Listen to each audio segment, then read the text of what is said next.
Oi, gente, tudo bem? Boa tarde. Espero que estejam todos muito bem. Hoje a gente vai ter a aula que a gente falou na semana passada, que vai ser algumas questões, é uma aula mais tranquila. Deixa eu ver aqui quantas questões vão ser. Acho que são sete. Sete? Sete questões, eu acho que cinco jurisprudências que a gente vai estudar. Isso.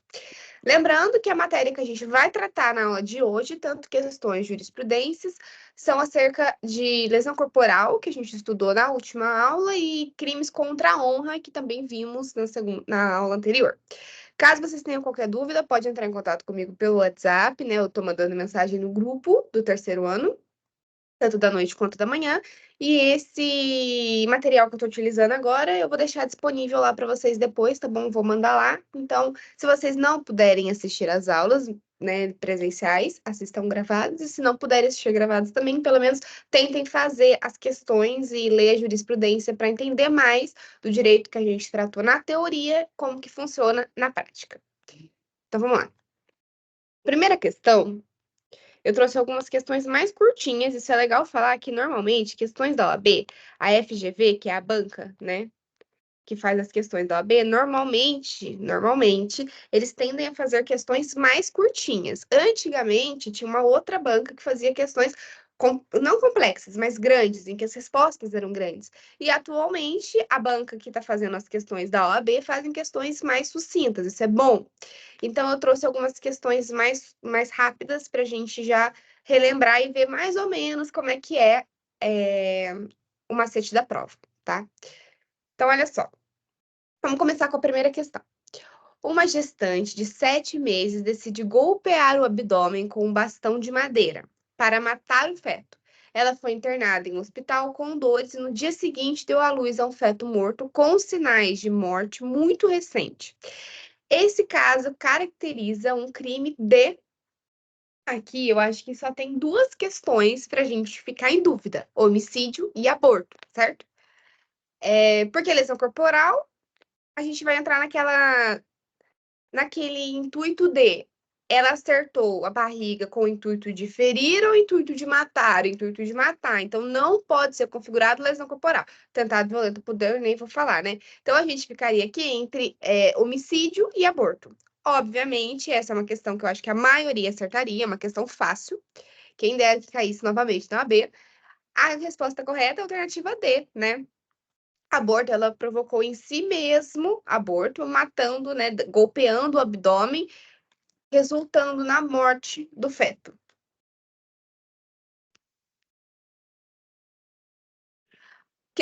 A segunda questão, um pouquinho mais extensa. Olha só, Mário, ao envolver-se em uma briga, lesionou Júlio.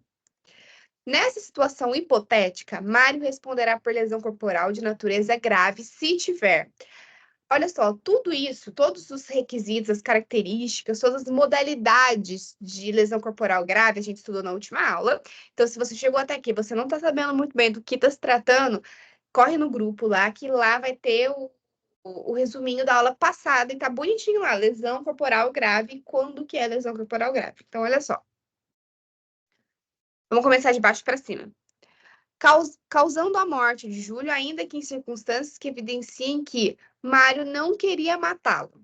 Aqui a gente não tem lesão corporal grave, a gente tem uma lesão corporal seguida de morte. A gente estudou isso na aula passada, que é um crime pré-doloso. Vamos lembrar o que é isso? É um crime em que a primeira conduta do agente é uma conduta dolosa, tem o ânimo de feri-lo, certo? Mas o resultado, a segunda conduta, a conduta posterior é uma conduta culposa, não tinha o objetivo de matar. Então a gente entra naquele critério de dolo, entendeu? Não assumir o resultado, não esperava não esperava que o resultado ocorresse. Então, nesse caso aqui, eu tenho um crime pré-doloso, onde o primeiro crime anterior é um crime um crime doloso, em que o agente tem a intenção de ferir a vítima, e o segundo crime é um crime culposo, certo? Em que o agente não tinha a intenção de matar, em si de ferir, certo? Nesse caso, eu tenho uma lesão corporal seguida de morte, o crime pré-doloso, que não é o que está elencado aqui como uma lesão corporal de natureza grave, tá?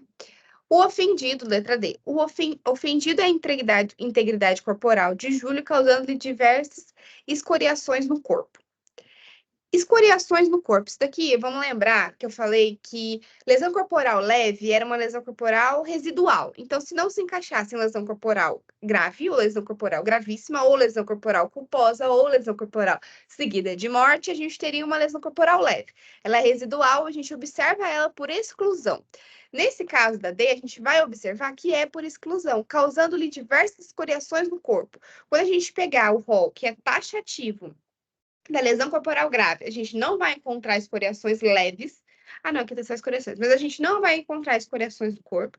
Se a gente pegar o rol taxativo de lesão corporal gravíssima, também não vamos encontrar lá. Não configura um crime de lesão corporal culposa, não há vítima de morte, certo? Não há crime pré-doloso. E aqui também não há lesão corporal culposa. Então, nesse caso, por exclusão, chegamos à concepção de que a letra D se trata de um crime de lesão corporal leve, certo? E daí tem mais algumas coisinhas sobre lesão corporal leve que é necessário a gente saber a questão de que o juiz pode alterar a pena, né? De reclusão para multa e etc. Então, letra D é que não se trata de uma lesão corporal de natureza grave, sim uma lesão corporal de natureza leve. Chegamos nessa conclusão por exclusão, por se tratar de uma matéria de direito residual. Letra C. Provocada em julho debilidade permanente de função, como, por exemplo, a redução da capacidade mastigatória pela perda dentária. A gente viu que debilidade permanente. Debilidade permanente. A gente. Calma aí. Travou aqui para mim um momento.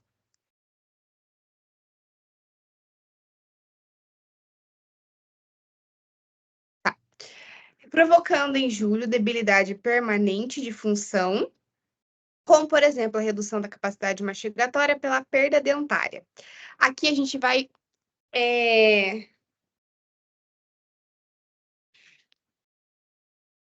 Aqui a gente vai perceber que essa é a questão correta, certo? Provocando em julho debilidade permanente. O que é debilidade? É aquele momento em que a pessoa não consegue mais fazer a utilização daquele membro, função, como ele fazia anteriormente. Aqui, pelo que eu vi também, eu coloquei, peraí, isso é a C. Coloquei errado aqui, mas eu vou arrumar para vocês. Cadê? Aqui. Provocado em julho debilidade permanente de função, como, por exemplo, a redução da capacidade mastigatória pela perda dentária. Essa é a alternativa correta, porque debilidade permanente. Vamos lembrar lá no rol da lesão corporal de natureza grave, que quando se tem uma debilidade permanente, o que é uma debilidade? Debilidade é diferente de inutilização. Quando a gente está observando uma inutilização de um membro, função, a gente observa que nós temos uma lesão corporal de natureza gravíssima, é um rol taxativo. No rol da lesão corporal grave, está escrito lá debilidade permanente. O que significa dizer isso? A pessoa, vamos supor, ela perdeu um movimento da mão, ou aí, como é o caso, redução da capacidade mastigatória. Porque redução da capacidade mastigatória, ela não perdeu a capacidade de mastigar, ela reduziu, ela teve uma debilidade permanente. O membro, a função dela não tem mais a mesma capacidade que tinha antes da lesão corporal. Então, aqui, a letra C é a correta, que eu até peço desculpa, porque na hora que eu coloquei no gabarito, eu estava olhando aqui o gabarito e estava errado, né? Mas eu coloquei a A. E eu vou explicar por que não é a A. Mas é a C. Então, a gente vai deixar isso claro. Debilidade permanente, lesão corporal grave. E se for inutilização ou perda de membro, função, lesão corporal gravíssima. Então, vamos imaginar que aqui ele tivesse... ele perdeu... Né, que ele perdeu a perda dentária, ele colocou o dente no lugar, então ele tem a capacidade mastigatória ainda, certo? Mas vamos imaginar que aqui. Tá compartilhando a tela? Acho que tá. Vamos imaginar que aqui ele tenha perdido a capacidade mastigatória. Ele perdeu, ele não consegue mais diluir a comida para engolir. Nesse caso, seria uma lesão corporal de natureza gravíssima. Entendeu? Perda, inutilização, membro, função. Aqui foi debilidade permanente, ou seja, não contenha mais a mesma capacidade que continha antes da lesão corporal. Resposta correta, letra C. Vamos ver por que a B está errada. Provocada a incapacidade de Júlio para ocupações habituais, como, por exemplo, trabalho e estudo, por 15 dias. O que está errado aqui é o prazo, né? Realmente, provocar incapacidade de Júlio para ocupações habituais, como, por exemplo, trabalho e estudo, configuram lesão corporal de natureza grave, entretanto, sobre o período de 30 dias, e não 15, como está aqui. E, por último, causada a morte de Júlia em circunstâncias que evidenciam que Mário assumiu o risco de produzir o resultado. Aqui, nesse caso, também não configura lesão corporal, né? Aqui, no caso, configura homicídio, né? Homicídio, ele assumiu o risco de produzir resultado, homicídio doloso. Porque, vamos lembrar, quando a gente fala de uma lesão corporal seguida de morte, a gente está falando de um crime que é culposo, que é lesionar, e um crime que é doloso, que é lesionar, e um crime que é culposo, que é o resultado morte. Aqui, nesse caso, se ele assumiu o resultado, se ele assumiu o risco de produzir o resultado, então a gente está diante de um dolo que é eventual. Vamos relembrar isso? A gente tem, quando a gente fala do homicídio doloso, a gente tem duas partes, dolo direto e dolo eventual. Dolo direto, quando a gente vai lá e faz o resultado que ele quer. Então, eu quero matar a pessoa, vou lá e dou um tiro na pessoa. Dolo direto. Dolo eventual é quando a gente assume o risco de produzir o resultado, ou seja, independentemente, né? Então, nesse caso aqui, letra correta, alternativa C. Terceiro, enquanto Larissa estudava para a prova de concurso público, Tatiana, sua vizinha, realizava uma festa em sua residência com música em alto volume. Incomodava com o barulho que vinha da casa da vizinha, Larissa se dirigiu ao local para reclamar, iniciando-se uma intensa discussão. Durante a discussão, Tatiana se alterou e jogou a garrafa de cerveja que segurava em sua mão na direção dos braços de Larissa, com a intenção de causar-lhe lesão. Então, aqui a gente já sabe que ela tinha ânimos de machucar a Larissa e não de matar. Larissa se abaixou e a garrafa acabou atingindo a sua cabeça, causando-lhe grave ferimento, que, embora não gerasse risco à vida, fez com que ficasse internada no hospital por 2 meses. Vamos relembrar. Se ela ficou internada no hospital por 2 meses, então significa que ela não pôde trabalhar nem estudar por mais de 30 dias, certo? A gente acabou de ver isso na questão anterior. Descobertos os fatos, Tatiana deverá ser indiciada pela prática do crime de. Vamos começar. Tentativa de homicídio culposo apenas. Vamos relembrar, não tem como ser tentativa de homicídio culposo aqui. Por quê? Porque a Tatiana não tinha intenção de matar, não tinha intenção de matar, não tinha intenção de produzir o resultado morte em relação a Larissa. E sim, ela tinha o ânimos de machucar, né? De ferir. Então, a letra A também não pode ser. B. Lesão corporal de natureza gravíssima e tentativa de homicídio doloso em razão do dolo eventual. Aqui, vamos lembrar daquele mantra do direito penal que a pessoa não pode responder pelo mesmo crime 2 vezes. Então, não tem como, no mesmo crime, ela ser condenada, ela ser acusada de lesão corporal gravíssima e tentativa de homicídio doloso, certo? Ou é um ou é outro, os dois não tem como. Lesão corporal de natureza gravíssima, está errado, não tem nenhuma circunstância dentro do rol taxativo que foi apresentado a vocês na aula passada que configure lesão corporal de natureza gravíssima. Tentativa de homicídio doloso também não configura isso, porque a gente não observa a intenção da Tatiana de matar a Larissa, certo? E a gente também não observa que Tatiana, que a Tatiana assumiu o risco de produzir o resultado. A gente não observa que a Tatiana falou: vou jogar essa garrafa na Larissa, se eu não matar, por mim tá tranquila. A gente não observa isso. Então, também está incorreta essa alternativa. Tentativa de homicídio doloso apenas, absorvendo o crime de lesão corporal em razão do dolo direto de segundo grau. Isso, dolo direto de segundo grau, é uma piada, né? Porque, embora não desejasse o resultado, assumiu o risco com sua conduta. Então, não é dolo de segundo grau, né? É dolo eventual. Mas aqui nesse caso, a gente já vai por exclusão mesmo, porque na alternativa B a gente já falou que ela não tinha o ânimo de matar, sim o ânimo de machucar, então não há tentativa de homicídio doloso, certo? E não tem como absorver a lesão corporal, né? Porque se configurasse os dois crimes, né, seria lesão corporal seguida de morte, não um absorvendo o outro. D. Lesão corporal de natureza leve apenas, pois a vida de Larissa não foi colocada em risco. Aqui a gente vai. Aqui você tinha que saber os requisitos. Aqui não tem como. Por isso a importância de você ler a lei seca, né? Tipo, a lei no seu vademecum, a lei no seu código. Porque aqui, essa daqui é uma questão que pode ser que você interpretasse como correto, porque a vida de Larissa não foi colocada em risco. Aqui eu acho que, aqui, ó, não gerasse em risco a sua vida. Realmente está escrito isso no enunciado da questão, faz com que a gente incorra em erro. Mas a gente saberia, se você tivesse estudado, né? Você estudou, espero, mas se a gente tivesse estudado, lido o código, tudo certinho, saberíamos que a lesão corporal de natureza leve, ela é por exclusão residual, e nesse caso, isso que aconteceu dela ter ficado 2 meses internada no hospital, sem trabalhar, sem estudar, é um instituto que está presente em uma das listas taxativas dos crimes de lesão corporal. Então, essa também não é uma alternativa correta. A alternativa correta é a letra E, que fala lesão corporal de natureza grave apenas em razão da incapacidade de Larissa para exercer suas ocupações habituais durante o período de internação. Vamos relembrar, durante o período de internação, ela ficou internada por 2 meses.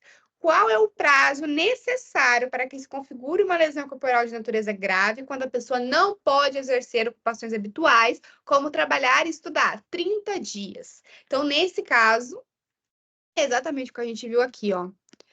Eu vou até. Depois eu mudo para vocês, ó.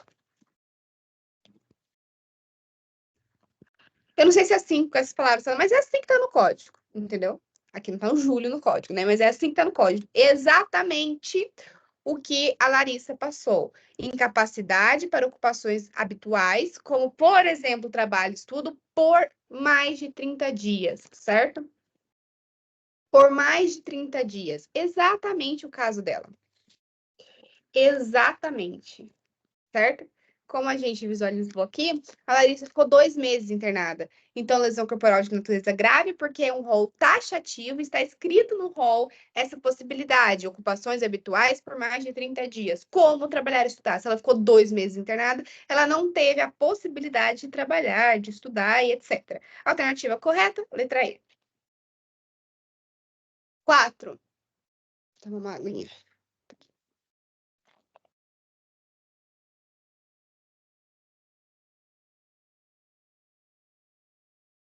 Em cada um do item seguinte é apresentada uma situação hipotética seguida de uma assertiva a ser julgada. Então, aqui a gente vai ler e vai ver se ela tá certa, se ela tá errada.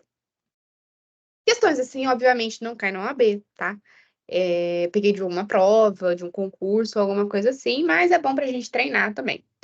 Fernando trabalhava em um circo como atirador de facas. Em uma de suas apresentações, deveria atirar uma faca em uma maçã localizada em cima da cabeça de Mércia.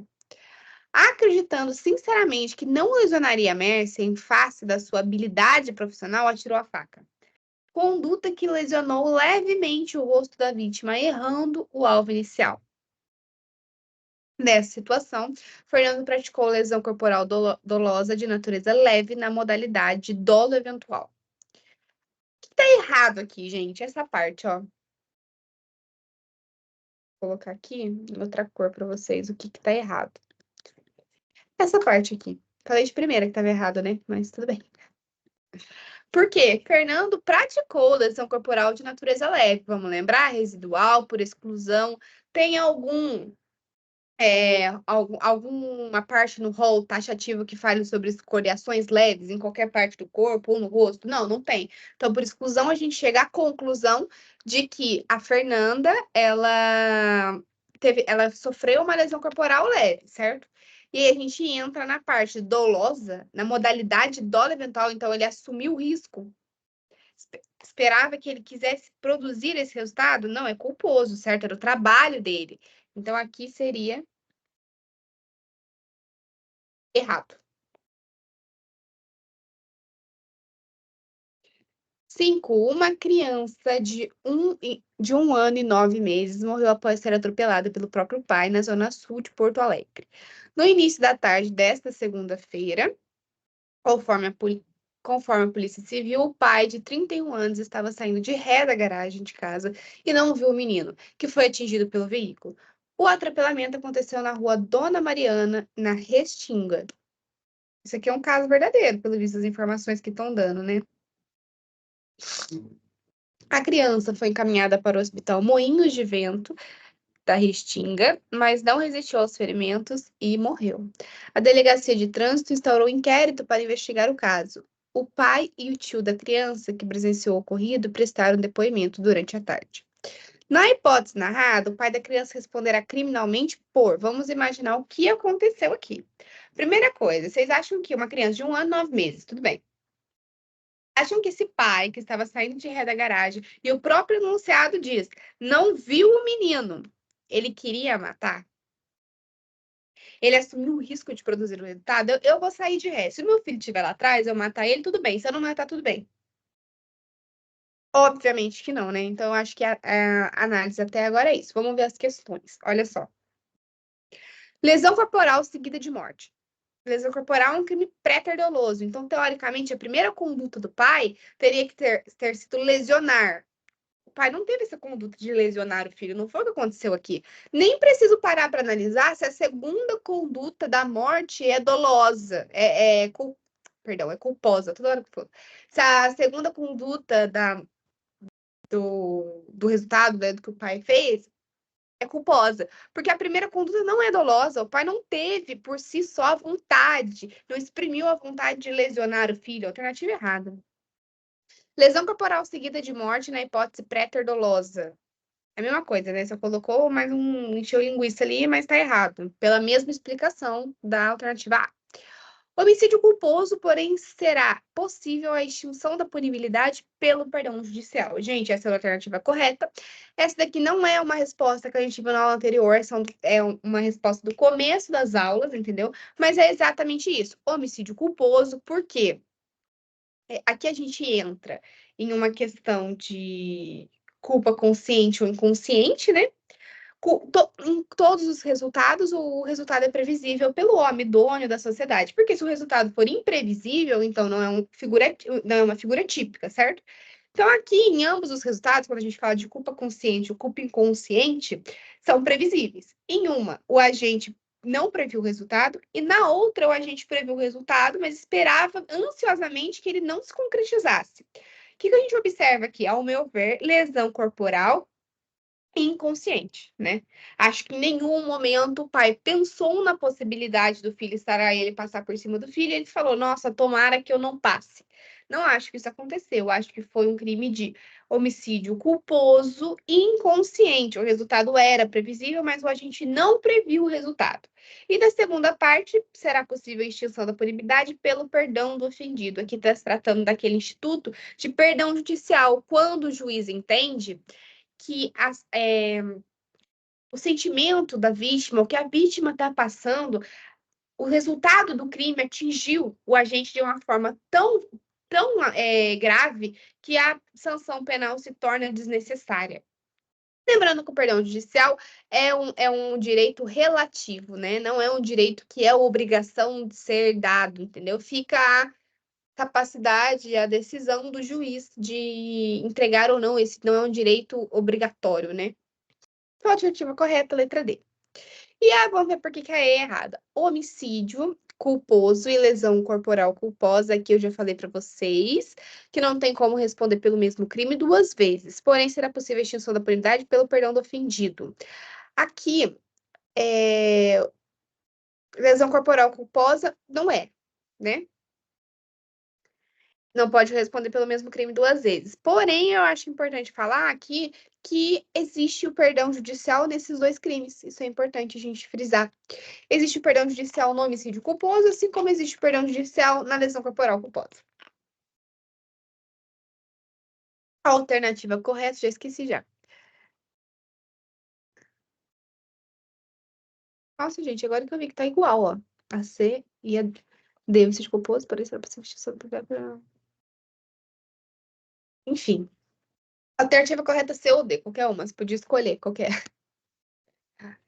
6. De acordo com o Código Penal, a lesão corporal será classificada como? Aqui é a mesma coisa, você tinha que ter um conhecimento acerca do rol taxativo das lesões corporais, entendeu? Necessariamente. Sem isso, você não conseguia fazer a questão, porque a questão ela é muito objetiva. Não é subjetiva que dá para você cancelar, para você anular uma resposta, anular outra, de forma subjetiva, que conhecimentos em outras áreas ajudem. Não, aqui é uma questão totalmente objetiva. Você precisava ter um conhecimento vasto da. Você precisava ter um conhecimento vasto do rol taxativo das lesões corporais, né? Precisava ler a letra da lei. Então, olha só. De acordo com o CP, a lesão corporal será classificada como grave caso resulte em enfermidade incurável. A gente viu que enfermidade incurável não está presente no rol taxativo de lesão corporal grave, sim, gravíssima, né?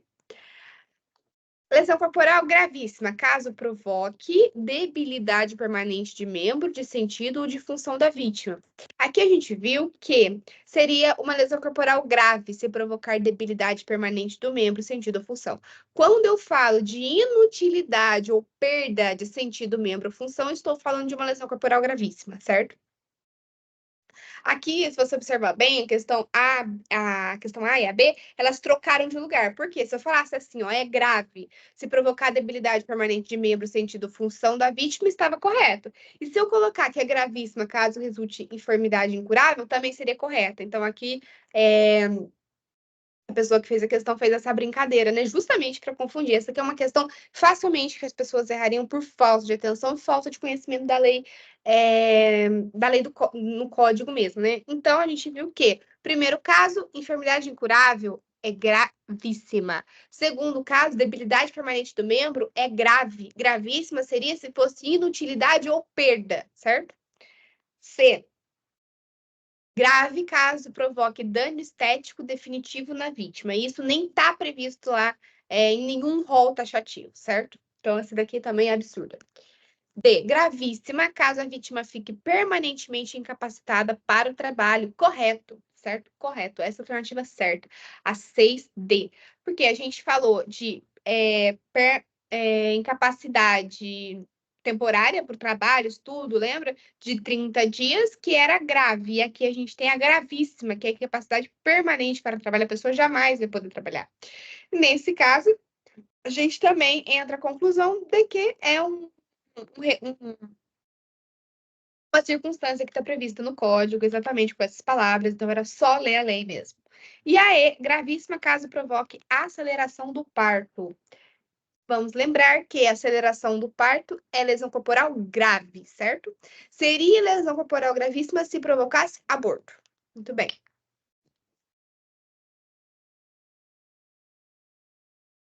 7. Marca a alternativa correta. Maria, grávida de 7 meses, farto de conhecimento de todos, tem atritos com seu marido Carlos e com sua vizinha Teresa. Caso Maria seja lesionada por sua vizinha com uma faca, esta pode responder por crime de lesão corporal de natureza simples se resultou aborto. A gente acabou de falar que se resultar aborto, lesão corporal de natureza gravíssima, certo? Não seria. E aqui simples entenda-se por leve, né? Mas não é o que configura aqui nesse caso. Se configurasse aborto, lesão corporal gravíssima. Maria, por motivo egoístico, provoca aborto sem estar em estado puerperal, cometerá crime de infanticídio. Não tem nada a ver com o enunciado da questão, mas vamos lá.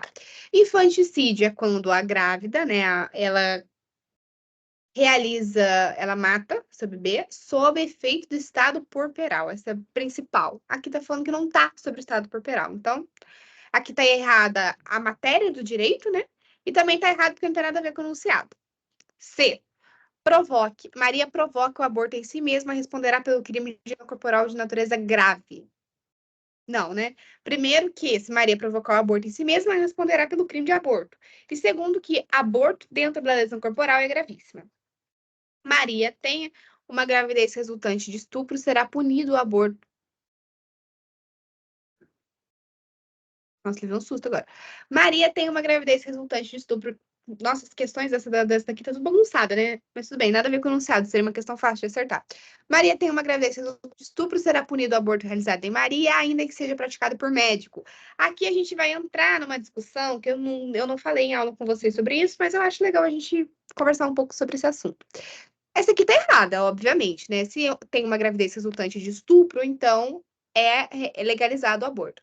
No Brasil, atualmente, eu tenho três hipóteses em que é permitido o cometimento do aborto, certo? Primeiro caso é gravidez resultante de estupro, certo? Está presente no nosso sistema, está presente na nossa legislação, certo? Segundo caso, quando a gravidez expõe a grávida a muito risco, ou seja, se você continuar com o bebê, você morre. Nesse caso, há a possibilidade também do aborto. Esses dois estão presentes na nossa legislação. Nossa, câmera suja. Esses dois estão presentes na nossa legislação. A terceira hipótese, que é a microcefalia, que é uma doença que a criança se desenvolve, e eu não vou saber falar cientificamente sobre essa doença, mas eu acredito que a criança não tenha chance de viver. Então, é como se você suportasse toda aquela gravidez, a criança nascesse, eu não sei falar para vocês se a criança morre quando nasce ou se ela fica um tempo viva, mas eu sei que é certeza ela morrer.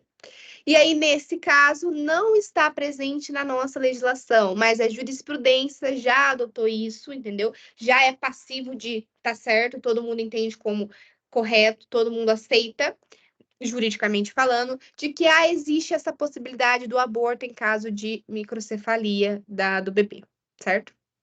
Foi só um adendo mesmo, nada a ver com a matéria, mas é importante a gente saber. Legal a gente saber essas três hipóteses, né?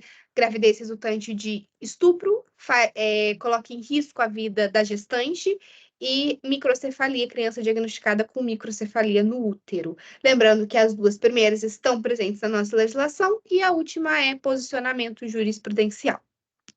Por último, Maria seja morta, caso Maria seja morta por seu marido por razões de condição de sexo feminino, ocorre crime de feminicídio. Correto? A gente viu nas aulas passadas, né? Feminicídio, crime cometido contra a mulher em razão de ser mulher ou dentro do ambiente familiar, como é o caso aqui. Então, alternativa correta, letra E. Aqui estão todas as questões, vou colocar lá para vocês. Só um adendo, né? Que tem uma que tem dois seguidos. Eu acho que é esse daqui. Eu vou arrumar depois para colocar para vocês, tá? Eu vou tirar a letra E aí retiro um, fica bonitinho, eu coloco lá para vocês. E aqui está todo o gabarito dessas 7 questões. E agora, nossa, hoje a aula vai ser extensa, mas a gente vai falar, eu vou ler com vocês, a gente vai pegando os pontos mais importantes para não ficar muito maçante a aula e muito comprida. Sobre algumas jurisprudências. Então, olha só. Primeira jurisprudência que a gente tem aqui é uma apelação. Uma queixa-crime por difamação. Artigo 139 do Código Penal. Injúria, também artigo 140 do Código Penal, adequação típica, materialidade e autoria comprovadas.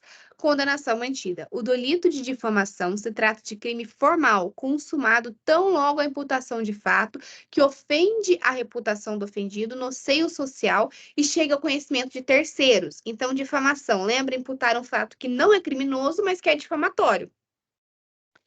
Indubitável, no caso concreto, o preenchimento desses requisitos, à medida que as postagens difamatórias foram vinculadas em rede social, tendo o querelado atribuído ao querelante a prática de falcatruas, ou seja, chamou ele de mentiroso, golpista, e conluios de corrupção com o responsável pela contabilidade, com o nítido intuito de macular a honra objetiva do querelado perante a sociedade.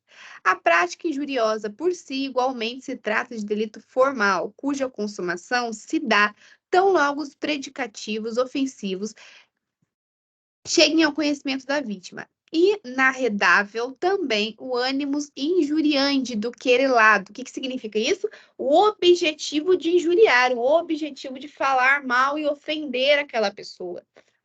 Na medida em que atribui à pessoa do querelante predicativos como ser vergonha, bem como descreveu seus parentes como corja e suga-suga, aqui é de sanguessuga, né, mais ou menos.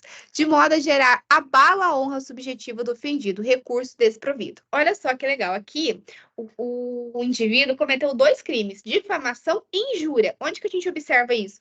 Difamação, quando ele fala que a pessoa é corrupta, que a pessoa tem falcatruas, entendeu? Não, aqui no caso é crime, mas imputou esses benefícios, né? Esses benefícios, não, esses malefícios, imputou essas condutas, essas características a essa pessoa e depois ainda xingou, onde se configura a injúria, sem vergonha, corja, sanguessuga e etc. Então, bem legal essa jurisprudência também. Segunda, processo penal um habeas corpus substitutivo de recurso próprio. Não conhecimento, não foi aceito. Apreciação de eventual constrangimento ilegal. Paciente denunciado por calúnia e difamação. 2 crimes. Um que a gente tem, imputar falso, um fato criminoso, que é falso, e difamação, difamar mesmo que sem fatos criminosos. Por ter imputado a magistrados a prática de prevaricação de atos desonrosos no exercício da função pública. Exceção da verdade. Olha só, que legal esse daqui. Ele imputou, né, esse crime de prevaricação aos magistrados. E daí, quando ele foi acusado, ele falou exceção da verdade, porque vamos lembrar, quando injúria, a gente não pode falar de exceção da verdade. A gente pode falar de exceção da verdade na calúnia e na difamação em alguns quesitos, né? Mas aqui, exceção da verdade na calúnia, ele falou. Por quê? Porque qual que foi a defesa dele? O fato criminoso que eu imputei a esse juiz é verdadeiro, então não tem como configurar calúnia, porque na legislação está escrito imputar fato criminoso falso. Eu imputei um fato criminoso verdadeiro, o juiz realmente cometeu prevaricação. Então, nesse caso, e os atos desonrosos seria a difamação. Nesse caso, e aí a gente entra em outra coisa que é muito importante falar para vocês, que é legal que eu peguei essa jurisprudência. Lembra que a difamação, eu só tenho exceção da verdade em uma hipótese, aquela hipótese em que eu falo do funcionário público. E olha só que ele falou assim, aqui, prevaricação é um crime, configura calúnia, imputar falso crime a alguém. Difamação, certo? Não imputar um crime, mas atingir a honra dessa pessoa que falou que ele faz atos desonrosos no exercício da função pública. Aqui, se realmente fosse verdade o que foi falado, né, por esse indivíduo, caberia exceção da verdade? Caberia. A defesa dele está plausível. Por quê? Exceção da verdade na calúnia, porque não é falso, certo? O crime seria verdadeiro. E exceção da verdade na difamação, porque tem essa hipótese de quando se trata de funcionalismo público, não é difamação se o que eu falei é verdade. Então, nesse caso aqui, ele tentou a exceção da verdade, né? Porém, por se tratar de habeas corpus substitutivo de recurso próprio, a impetração não deve ser reconhecida, segundo a orientação jurisprudencial do Supremo Tribunal Federal, o STF do próprio Superior Tribunal de Justiça, contudo, considerando as alegações impostas na inicial, razoável análise do feito para verificar a existência de eventual constrangimento ilegal. É cabível a exceção da verdade no crime de calúnia imputado ao magistrado, bem como no delito de difamação praticado pelo mesmo exercício da função pública. A gente acabou de falar isso. Na hipótese, o paciente afirma que os querelantes praticaram um crime de prevaricação em fatos desonrosos na qualidade de funcionários públicos, examinadores do concurso público para tabelião e notório. Dessa forma, anula-se a ação penal originária desde o indeferimento da exceção da verdade, inclusive a acorda que condenou ora paciente. Habeas corpus não reconhecido, ordem concedida de ofício. Então, aqui a gente conseguiu extrair bastante assunto, bastante informação legal dessa jurisprudência. Terceira, queixa-crime. Crime contra a honra. Injúria. Injúria é o quê? Você xingar a pessoa. Configuração. Provas robustas, depoimentos firmes, condenação mantida, apelação não provida. O crime de injúria, previsto no artigo 140 do CPB. Aqui, CPB, gente, é Código Penal Brasileiro, tá? vezes o povo coloca e se confunde. Consiste em atribuir a alguém qualidade negativa que ofenda a sua dignidade ou decoro. Nossa, nunca pensei nesse conceito. Conceito maravilhoso. Ou seja, se formula um juízo de valor exteriorizando-se defeitos que importem depreciações a alguém. É um insulto que macula a honra subjetiva da pessoa. Nossa, se fosse vocês, eu leria isso daqui várias vezes, que se entrar na cabeça de vocês, é lindo o conceito. A conduta típica é ofender a honra subjetiva do sujeito passivo atingindo seus atributos morais, como a dignidade física, intelectual, social, ou seja, a injúria manifesta o conceito ou um pensamento que importe ultrajante ou desprezo contra alguém. Contudo, sem imputar um fato desabonador.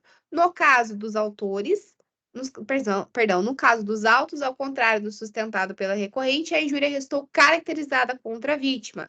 Foram expressadas palavras negativas e imorais e de cunho depreciativo, exteriorizando de mácula a sua honra e dignidade. A teor do artigo 140, caput do CPB, recurso conhecido e não provido, sentença mantida. Então, aqui no caso, eu achei legal essa jurisprudência, porque ela conceitua muito bem explicado, de forma didática e de forma muito bonita, o que é o crime de injúria, certo? O recurso foi reconhecido, claro, o recurso foi conhecido, claro, mas não foi provido, mas o conceito que está presente nessa jurisprudência é maravilhoso para a gente estudar. 4, gente, a gente está quase acabando. Exceção da verdade. Crimes contra a honra de magistrado no exercício de suas funções. Calúnia e difamação. Vamos relembrar? Nesses dois crimes existe a possibilidade de exceção da verdade. Calúnia, se o fato criminoso imputado for verdadeiro. Difamação, se for um servidor público no exercício da sua função que realmente fez aquilo. Magistrado, servidor público. Então vamos ler.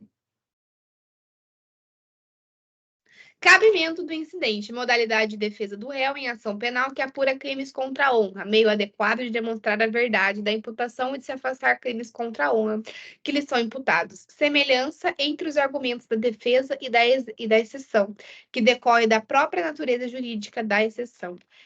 Prova da verdade que possui embasamento fático, acolhimento, cumprimento dos requisitos definidos nos artigos 138 e 139 do CPB, exceção da verdade julgada parcialmente procedente. Então, aqui, eu peguei só o começo, né, da ementa, mas foi julgada parcialmente. Então, eu entendo que deve ter sido só um crime que foi comprovado, né, ou de calúnia ou de difamação. Acredito que de difamação. Espero, né? Bem legal também essa jurisprudência, a gente consegue ver a exceção da verdade que a gente estudou na aula passada, na prática. E vamos para o último, que é. Nossa, isso aqui é grande também, agora que eu vi.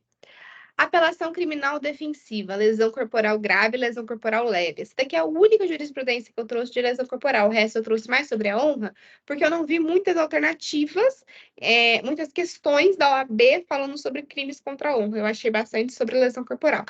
Então, olha só. Apelação criminal defensiva, lesão corporal grave, lesão corporal leve, absolvição por insuficiência probatória, impossibilidade, autoria material demonstradas, prescindibilidade de laudo complementar, não cabimento de desclassificação dos crimes de lesão corporal para contravenção penal de via de fato, não acolhimento da desclassificação da lesão corporal leve para as lesões corporais recíprocas, inviável a desclassificação da lesão corporal grave para lesão corporal culposa. Olha o que eles tentaram fazer aqui. Lembra que eu falei com vocês na outra aula sobre a possibilidade do juiz diminuir a pena? Do juiz reverter a pena para a multa, e um dos requisitos era quando fosse recíproco, né? As provas colhidas nos autos, sobretudo as declarações das vítimas, os depoimentos das testemunhas e o laudo de exame de corpo de delito, são suficientes para comprovar que o apelante foi o autor dos crimes de lesão corporal de natureza grave e de natureza leve descritos na inicial, não havendo em que se falar em absolvição por insuficiência de provas. Então, aqui eles usaram como defesa uma coisa que não foi muito inteligente, né? Se já estava comprovado nos autos, já tinham provas suficientes, alegar insuficiência de alegar insuficiência de materialidade ou insuficiência probatória não foi a melhor saída. É prescindível a realização de laudo complementar. Prescindível, gente, o que significa isso? Nossa, é uma coisa que eu já errei fazendo questão da OAB. Prescindível quer dizer que dá para abrir mão, não é necessário. Quando eu fiz as primeiras provas da OAB, tentando, né, de treineira, eu olhava a palavra prescindível e eu entendia imprescindível, eu entendia o significado de imprescindível, o que era obrigatório. Não, gente, aqui é prescindível, eu posso deixar para lá. A realização do laudo complementar, pois a natureza grave da lesão restou comprovada pelos demãos elementos colhidos nos autos, quais sejam um laudo de exame de corpo de delito, atestou que a vítima ficou incapacitada para suas ocupações habituais por mais de 30 dias. O que eu configuro isso? Lesão corporal grave. Lembra? É uma situação que está prevista lá no nosso rol taxativo. Lesão corporal grave. Ficou incapacitado de realizar as ocupações habituais por mais de 30 dias. As declarações da outra vítima, no sentido de que a vítima da lesão corporal teve a mandíbula fraturada e foi submetida à cirurgia. E a confirmação da vítima em juízo de que o soco deferido pela apelante fraturou seu maxilar e precisou fazer uma cirurgia. É inviável a desclassificação da conduta para contravenção penal de vias de fato, visto que essa caracteriza-se apenas quando da agressão física cometida contra a pessoa não haja ofensa à integridade corporal ou à saúde de outrem, diversamente do que ocorreu no caso em análise. Não há, se falar em desclassificação do crime de lesão corporal leve para o delito de lesão corporal recíproca, pois o acervo probatório demonstra apenas que o réu ofendeu a integridade física da vítima, não havendo elementos que indiquem que o apelante tenha sofrido qualquer lesão. Ou seja, o que ele está falando aqui? Lesão corporal recíproca, os dois precisavam ter se batido. Aqui, no processo, só comprova que o réu bateu no autor. Não está evidenciado que o autor bateu e que o réu apanhou. As provas colhidas nos autos apontam que o apelante agiu com vontade livre e direcionada de lesionar a vítima, agredindo-a com um soco, restando evidente dolo em sua conduta, motivo pelo qual não há se falar desclassificação do crime de lesão corporal grave para lesão corporal culposa. Nossa, muito bom também essa jurisprudência, porque ele pontuou todas as partes da defesa, né? Primeiro falaram lesão corporal de grave para leve, depois falaram lesão corporal de leve para recíproca. Lesão corporal de leve lesão corporal recíproca. Depois eles falaram lesão corporal de grave para culposa. Eles tentaram todas as medidas de defesa. E aqui nessa jurisprudência a gente consegue ver apontado certinho por que não se encaixou em cada instituto do direito penal. Então, gente, foi isso a aula de hoje. Eu espero que vocês tenham gostado. Foi uma aula um pouco mais demorada, mas a gente conseguiu falar sobre vários assuntos, né? A gente conseguiu falar, inclusive, das possibilidades de aborto, que nem foram vistas direito aqui, né? Eu espero que vocês tenham gostado. Se tiverem qualquer dúvida, é só entrar em contato e esse material vai ser disponibilizado lá no grupo de vocês, tá? Muito obrigada por ter assistido até aqui e até a próxima.